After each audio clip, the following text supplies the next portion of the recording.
اعوذ باللہ من الشیطان الرجیم بسم اللہ الرحمن الرحیم فأخذتہم تو انہیں پکڑا رجفۃ زلزلے نے تو پکڑا انہیں زلزلے نے فاصبحوا اور وہ صبح کو فی دارہم اپنے گھروں میں جاسمین اوندھے پڑے تھے اور پکڑا انہیں زلزلے نے اور وہ صبح کو اپنے گھروں میں اوندھے پڑے رہ گئے فتولی عنہم پھر منہ پھیر لیا ان سے حضرت صالح نے وقال اور کہا یا قوم اے میری قوم لقد تحقیق ابلغتکم میں نے تمہیں پہنچا دیا رسالت ربی اپنے رب کا پیغام ونصحت اور تمہیں نصیحت کی لکم ولکن لا تحبون ناصحین اور لیکن تم پسند نہیں کرتے نصیحت کرنے والوں کو میں نے تمہیں اپنے رب کا پیغام پہنچا دیا اور تمہیں نصیحت کی لیکن تم نصیحت کو پسند نہیں کرتے تھے۔ یہ تھی سورہ اعراف کی آیت نمبر 78 اور 79۔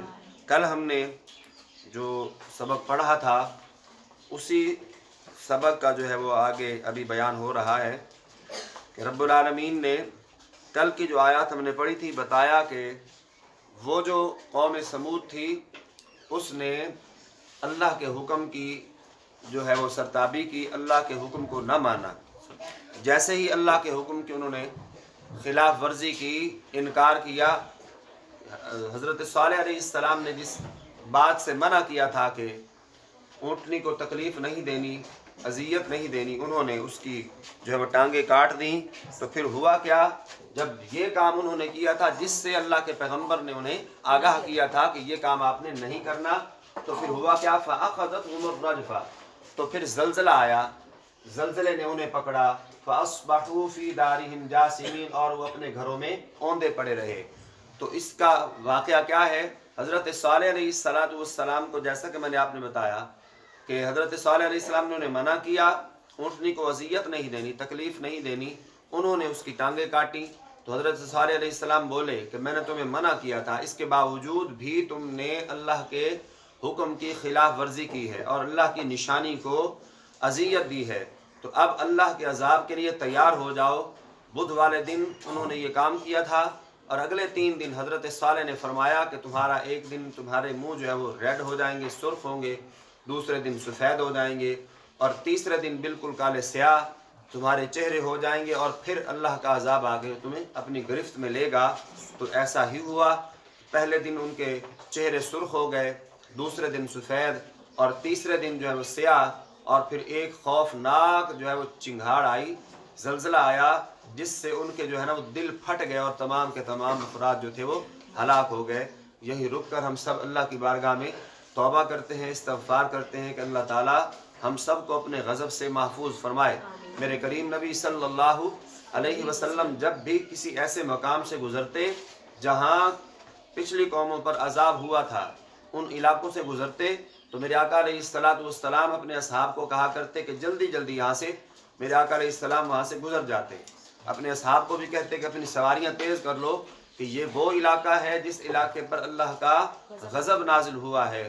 تو جو مغضوب علاقے ہیں یا مغضوب بندے ہیں، تو جیسے اللہ کے نبی نے ہمیں یہ تلقین فرمائی ہے، ہمیں اپنے عمل سے یہ بتایا ہے کہ جس مقام پر اللہ کا عذاب نازل ہو وہاں پر رکنا نہیں چاہیے، وہاں سے تیزی سے گزر جانا چاہیے۔ کیوں؟ اللہ کے نبی فرماتے تھے کہ کہیں اللہ کا غضب ہم پہ بھی نازل نہ ہو جائے۔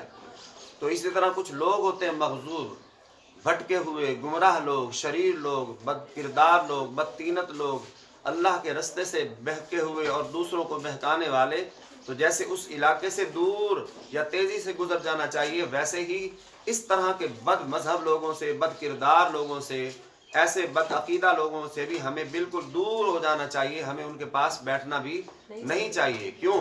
कि जैसे वो गंदे हैं, निजस हैं, वैसे ही हमें ही वो गंदा करेंगे, निजस करेंगे। तो रुक कर मैं यही यहाँ पर दुआ करूँगा कि अल्लाह रब्बुल आलमीन हम सब को अपने गज़ब से महफूज फरमाए। और आक़ा दो आलम सल्लल्लाहु अलैहि वसल्लम की सुन्नत मुबारक भी यही है कि जब कहीं गज़ब की आयत आती थी तो अल्लाह की बारगाह में अल्लाह के रसूल तौबा इस्तग़फ़ार करते थे। तो जहाँ ऐसी आयत आपकी नज़रों से गुजरे तो फ़ौरन रुक कर अल्लाह की बारगाह में तौबा इस्तग़फ़ार करें। फिर हज़रत सालेह अलैहिस्सलाम ने अपनी कौम से क्या कहा? उनसे मुँह फेरा और फिर उनसे कहा, देखो ये वो अजाब था जिस अजाब से मैं दिन रात तुम्हें डराता रहा। तुमने मेरी नसीहत को सुना ही नहीं है, तुमने मेरी बात को सुना ही नहीं है। समझा समझा के अल्लाह के पैगम्बर सुबह शाम रात दिन यही काम करते थे, लेकिन कौम थी कि ना समझ, कौम थी कि समझना ही नहीं चाहती थी, बल्कि अल्लाह के पैगम्बरों का वो मजाक उड़ाते कि देखो ये तो अभी झूठ बोलता है, ऐसे कहाँ अजाब आना है। तो जब अजाब आ गया तो फिर अल्लाह के पैगम्बर ने वही बात की कि मैंने तो दिन रात कोशिश की, अल्लाह का पैगाम तुम्हें पहुँचाया, नसीहत करता रहा तुम्हें, लेकिन तुम वो लोग थे जो नसीहत को पसंद नहीं करते थे। तो इन आयात से आज हम क्या सीखेंगे? आज के दिन हम कुरान मजीद 1400-1450 साल कबल उतरा हुआ है, तो आज के दिन हमें ये क्या फ़ायदा देगा, क्या सीखेंगे हम? तो सीखेंगे यही कि जैसे ही हमें कोई नसीहत करे, जब भी हमें कोई नसीहत करे, हमारी कोई खैर खाही करे, और उन खैर खाह लोगों में हमारे उस्ताद, हमारे माँ बाप होते हैं, हमें जैसे ही वो नसीहत करें, जिस बात की नसीहत करें, अगर हम उसको कबूल कर लें, पसंद करें, उसको अमल पे लाएं, जैसी नसीहत उन्होंने की है, किसी काम से रुकने का कहा है तो रुक जाएं, किसी काम को करने का कहा है तो कर लें, जैसा वो हमें चलाएं हम वैसा चलना शुरू कर दें। माँ बाप जब हुक्म दें, बज़ाहिर अगर हमें लगे कि उनके हुक्म में हमारे लिए खैर नहीं है, फ़ायदा नहीं है, भलाई नहीं है, लेकिन अगर हम इस अंदाज़ को इख्तियार करते हुए कि देखें अल्लाह ने माँ बाप के हुक्म को मानने का जो है ना हमें हुक्म दिया है, माँ बाप का हुक्म मानने का, वक़ज़ा रब्बुका अल्ला ताबुदू इल्ला इय्याहु व बिल वालिदैनि इहसाना इम्मा यबलुगन्ना इंदकल किबर, ये आयात हैं, पढ़ें। इसी तरह बड़ों की नसीहत को अगर हम खैर खाही के अंदाज से ले लें, उसको अपना लें, तो अल्लाह ताला उस काम के अंदर भी जिसमें बज़ाहिर हमें नुकसान नज़र आ रहा हो, जिसमें हमें अपनी भलाई नज़र नहीं आ रही होती, फिर भी जब हम फॉलो कर लेते हैं, जब हम बात मान लेते हैं, तो अल्लाह ताला उस काम के अंदर भी खैर, भलाई और बरकत पैदा फरमा देता है। तो ये फ़ायदा होता है नसीहत को मान लेना, वक्त पर संभल जाना, वक्त पर संभल जाना, आंखें खोल लेना। ये चीज़ हमें अल्लाह के गज़ब से भी बचाती है और दुनिया और आखिरत में रुसवाई से भी बचाती है।